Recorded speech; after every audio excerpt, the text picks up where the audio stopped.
Bien, le 50e jour, c'est l'histoire de 5 villages du Perche, vus par la population. Enfin, je recommence.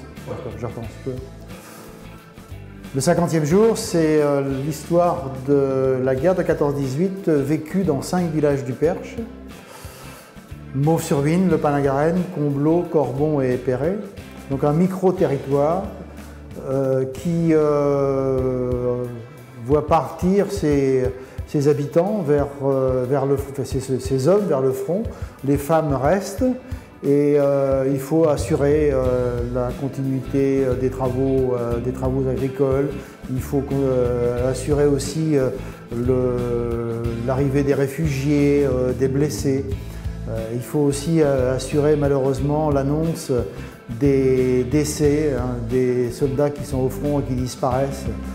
Ce que j'ai voulu surtout, c'est retraduire la guerre de 14-18 vue d'en bas, à partir de gens tout à fait modestes, et montrer comment un petit territoire s'est trouvé impliqué dans ce conflit monstrueux qui a fait des millions de morts. Et dans ce modeste territoire qui fait donc 2000 habitants, on enregistrera à la fin de la guerre 75 morts pour la France, qui est quand même énorme, non compris les blessés, non compris tous ceux qui vont souffrir d'une manière ou d'une autre des conséquences du conflit.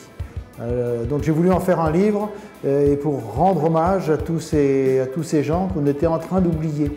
Actuellement, ce sont des noms qui restent souvent sur les monuments morts, mais qui étaient-ils, que sont devenus leurs familles, quelles sont les persistances des descendants sur le territoire.